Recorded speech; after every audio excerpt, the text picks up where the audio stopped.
Hello students, आज का topic है वो आज से मैं जो शुरू करने वाला हूँ वो है gastrointestinal tract studies. Gastrointestinal tract की स्टडीज़ क्या क्या होती हैं रेडियोलॉजी में, वो आज आपको बताने जा रहा हूँ।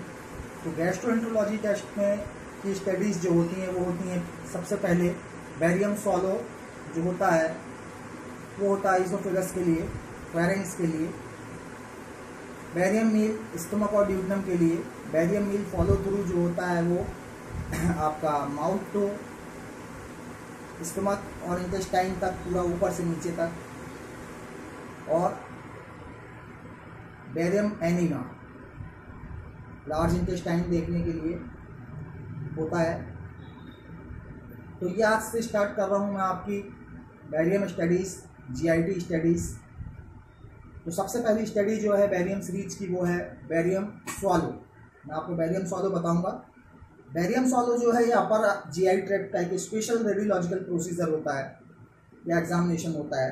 Barium swallow barium sulphate contrast media के थ्रू फेरेंक्स और ईसोफेगस और प्रॉक्सिमल स्टमक की फंक्शनल और स्ट्रक्चरल एनाटॉमी को डायग्नोस करने के लिए किया जाता है या डायग्नोस करने में हेल्प मिलती है बैरियम स्वॉलो स्टडी से। सिंगल कंट्रास्ट और डबल कंट्रास्ट दो मेथड से किया जाता है बैरियम स्वॉलो। तो सिंगल कंट्रास्ट स्टडी जो होती है उसमें इसोफेगस मोटिलिटी और डिसऑर्डर्स और ल्यूमिनल एबनॉर्मलिटी को डायग्नोस करने के लिए जो स्टडी की जाती है वो सिंगल कंट्रास्ट स्टडी होती है बैरियम स्वॉलो में। इसी तरीके से डबल कंट्रास्ट स्टडी जो होती है, डबल कंट्रास्ट स्टडी जो होती है इसोफेगस वॉल की म्यूकस डिटेल को एवल्यूट करने के लिए किया जाता है। म्यूकस वॉल का, इसोफेगस वॉल का जो म्यूकस होता है उसकी डिटेल को एवल्यूट करने के लिए, उसको मूल्यांकन करने के लिए डबल कंट्रास्ट स्टडी की जाती है। अब आता है एनाटॉमी क्या होती है इसोफेगस की। तो इसोफेगस एक मस्कुलर ट्यूब है। इसोफेगस है जो वो एक मस्कुलर ट्यूब होता है ह्यूमन बॉडी में, जो कि कैरिकॉइड कार्टिलेज की लोअर बॉर्डर से शुरू होकर स्टमक के कार्डिक ऑरिफिस तक होता है। कहाँ तक? स्टमक के कार्डिक ऑरिफिस तक होता है। यह ट्रैकिया और हार्ट के पीछे से होकर जाती है। कहाँ से? ट्रैकिया और हार्ट के पीछे से होकर जाती है। इसोफेगस में टू मस्कुलर स्प्लिंटर्स होते हैं जो कि फूड के बैक फ्लो को प्रिवेंट करते हैं, यानी वापस लौटने को प्रिवेंट करते, रोकथाम करते हैं फूड के जो खाते हैं हम उसको। जो अपर इसोफेगस स्प्लिंटर्स और लोअर इसोफेजियल स्प्लिंटर कहलाते हैं। अपर स्प्लिंटर इसोफेगस स्प्लिंटर और लोअर इसोफेजियल स्प्लिंटर कहलाते हैं, जो इसोफेगस के ऊपर अपर और लोअर एंड पर लोकेट होते हैं। ये इसोफेगस के अपर और लोअर एंड पर ये स्प्लिंटर्स जो होते हैं वो लोकेट होते हैं। इसोफेगस वॉल का निर्माण 4 परतों से होता है, 4 लेयर्स से होता है। कौन कौन सी होती हैं? म्यूकोसा, सब म्यूकोसा, मस्कुलर प्रोपेरिया और एडवेंटिटिया। ये 4 पार्ट में होते हैं। अब आते हैं बैरियम स्वॉलो के इंडिकेशंस क्या क्या होते हैं एनाटॉमी के बाद। बैरियम स्वॉलो किन कंडीशंस में किया जाता है? तो बैरियम स्वॉलो जो है वो abdominal pain, blood in vomitus, weight loss, hiatus hernia, oesophageal carcinoma, oesophageal ulcer और पोलैप्स, गैस्ट्रोएसोफेजियल रिफ्लक्स डिजीज और डायवर्टिकुलम में किया जाता है बैरियम एनिमा। कंट्राइंडिकेशंस क्या है barium swallow, sorry barium enema नहीं, बैरियम स्वॉलो। कंट्राइंडिकेशंस जो इसके होते हैं वो होते हैं रिसेंट गैस्ट्रिक और इसोफेजियल सर्जरी। रिसेंट में इसोफेगस की सर्जरी हुई हो तब। सेकेंड कंट्राइंडिकेशन है इसोफेजियल परफोरेशन परफोरेशन हो अगर इसोफेजियल में छिद्र हो छोटे छोटे, उस कंडीशन में कंट्रा इंडिकेटेड है इन्वेस्टिगेशन। और complete bowel obstruction, complete bowel obstruction में भी ये नहीं किया जा सकता है बैरियम सॉल्व स्टडी।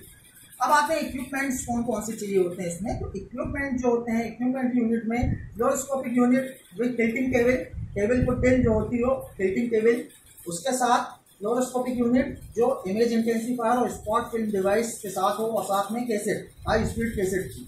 ठीक, दूसरा जो इक्विपमेंट है वो सिंगल कंट्रास्ट स्टडी के लिए thin density BaSO4 suspension, thin density BaSO4 suspension. Double contrast study में के लिए थिन डेंसिटी BaSO4 सस्पेंशन, यानी सिंगल कंट्रास्ट में थिन चाहिए रहता है सस्पेंशन, पतला सस्पेंशन, और डबल कंट्रास्ट के लिए हाई डेंसिटी BaSO4 सस्पेंशन की रिक्वायरमेंट होती है। ठीक, उसके बाद effervescent powder gas producing agent होता है इसमें, और डबल कंट्रास्ट स्टडी के लिए चाहिए होता है जो गैस प्रोड्यूस करे वो वाला पाउडर चाहिए होता है। ठीक, अब अपन आते हैं किसमें, पेशेंट के प्रेशर। तो पेशेंट के प्रेशर में किसी प्रकार की कोई प्रिपरेशन रिक्वायर्ड नहीं होती है बैरियम सॉल्व के लिए। सिर्फ पेशेंट को पाउडर के प्रोसीजर के पहले खाने पीने से मना कर दिया जाता है। ठीक, लगभग 2 घंटे पहले से पेशेंट को खाने पीने के लिए मना कर देते हैं, कुछ भी खाली पेट रहने को कहते हैं। अब अपन आते हैं प्रोसीजर कैसे किया जाता है इसका प्रोसीजर। एग्जामिनेशन वाले दिन पेशेंट को सबसे पहले पूरे प्रोसीजर की जानकारी दी जाती है हर इन्वेस्टिगेशन के पहले। उसके बाद रेडियोलॉजिस्ट जो है, रेडियोग्राफर जो है, वो प्रोसीजर के पहले कंसाइन फॉर्म पे साइन लेते हैं और पेशेंट की सहमति प्राप्त करते हैं इन्वेस्टिगेशन के लिए, प्रोसीजर करने के लिए। उसके बाद प्रोसीजर के जो क्लॉथ होते हैं उनको रिमूव करके हॉस्पिटल गाउन उनको पहनने को दिया जाता है। अब आता है सिंगल कंट्रास्ट स्टडी की तैयारी कैसे करते हैं। सिंगल कंट्रास्ट स्टडी स्टार्ट करते हैं हम तो कैसे करते हैं। सिंगल कंट्रास्ट स्टडी में पेशेंट को अपराइट पोजीशन में सबसे पहले करते हुए हेड को फ्लोरोस्कोपिक स्क्रीन के पीछे ले जाते हैं। हेड जो होता है फ्लोरोस्कोपिक स्क्रीन ये है, यहाँ पेशेंट को खड़ा करते हैं।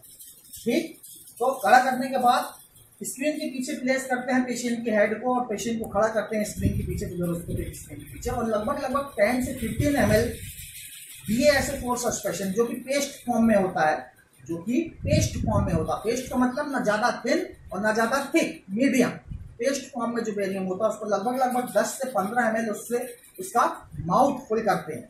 ठीक, माउथ फुल करने के बाद under fluoroscopic screen guidance, fluoroscopic screen में देखते हुए रेडियोलॉजिस्ट पेस्ट को स्वॉलो करना को कहते हैं। छोटे छोटे घूंट में, छोटे छोटे घूंट में पेशेंट को उसको स्वॉलो करने के लिए कहते हैं। और ये पूरी प्रक्रिया वो फ्लोरोस्कोपिक स्क्रीन में वॉच करते रहते हैं, रेडियोलॉजिस्ट उसको ऑब्जर्व करते रहते हैं। जैसे ही पेशेंट घूंट घूंट में उस बैरियम को पीना शुरू करता है, बैरियम के फ्लो को देख, इसमें जो रेडियोलॉजिस्ट होते हैं वो बैरियम के फ्लो को देखते हैं। क्या देखते हैं? बैरियम के फ्लो को। ठीक, उसी समय एक रेडियोग्राफ ले लिया जाता है जिस समय पेशेंट स्वॉलो करता है घूंट में, एक साथ नहीं, छोटे छोटे कई घूंटों में उसको वो 10 से 15 ml जो BaSO4 पेस्ट है उसको स्वॉलो करता है। सेकेंड में रेडियोलॉजिस्ट जो है फ्लोरोस्कोपिक स्क्रीन में बैरियम को ट्रबल करते हुए ऑब्जर्व करते हैं, और एपी पोजीशन में एंटीरियर पोस्टीरियर और राइट पोस्टीरियर ऑब्लिक और लेफ्ट पोस्टीरियर ऑब्लिक में स्पॉट फिल्म लेने का ऑर्डर करते हैं। स्पॉट फिल्म ली जाती है उसी समय जिस समय वो फॉलो करता है। सभी एक्सपोजर्स पहले पेशेंट को श्वास रोक कर रखने की हिदायत देना बहुत जरूरी होता है, नहीं तो ब्लरिंग आ जाएगी एक्सरे में। ठीक, इसके बाद दोबारा पेशेंट का माउथ BaSO4 से फुल करते हैं और स्पॉट फिल्म डिवाइस का यूज करते हुए इसोफेगस के खाली होने से पहले फेरेंक्स से लेकर स्टोमक के कार्डिक ऑरिफिस तक की फिल्म ली जाती है। कहां से लेके? फेरेंक्स से लेके स्टोमक के ऑरिफिस तक, कार्डिक ऑरिफिस तक की फिल्म को लिया जाता है।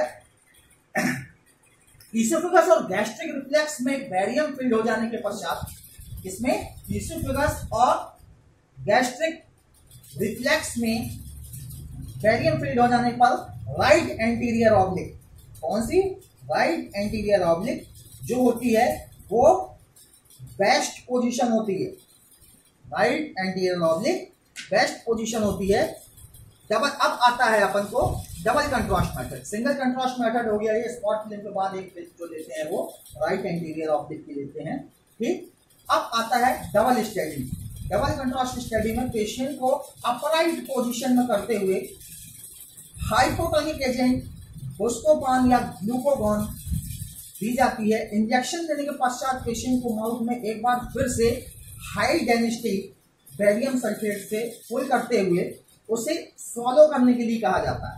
रेडियोलॉजिस्ट द्वारा बेरियम को पास होते हुए फ्लोरोस्कोपी स्क्रीन में वॉच करते हैं, ऑब्जर्व करते हैं, ठीक।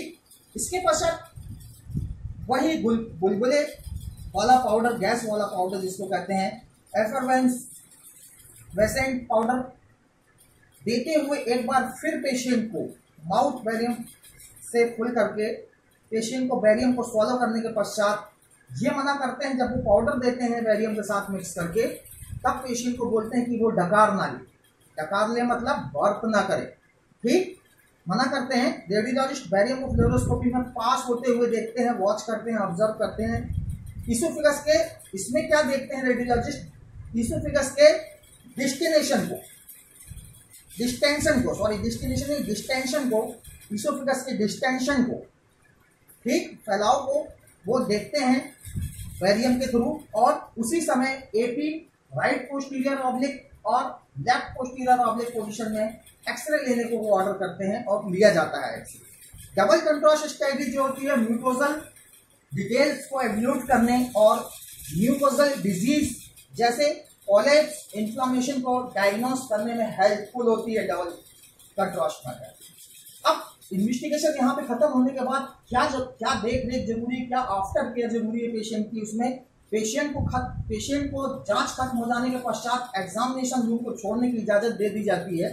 साथ ही कॉन्स्टिपेशन होगा क्योंकि बेरियम दिया है, तो कॉन्स्टिपेशन को अवॉइड करने के लिए पेशेंट को इंटेक फ्लूइड जो है उसको बढ़ाने को कहा जाता है, ना तरल पदार्थ ज्यादा पीने को कहा जाता है। इंटेक फ्लूइड जो होता है वो बढ़ाने के लिए सलाह दी जाती है, और साथ में इस चीज की सलाह दी जाती है, इस चीज को बताया जाता है, इन्फॉर्म किया जाता है कि अगले 1 से 2 दिन में उसको व्हाइट फेसेस हो सकता है, उसको लैट्रिन जो पास करेगा तो वो व्हाइट कलर की हो सकती है, तो इसमें घबराने की बात नहीं है। इस तरीके से ये बेरियम स्वॉलो GIT स्टडी का पहला इन्वेस्टिगेशन समाप्त होता है।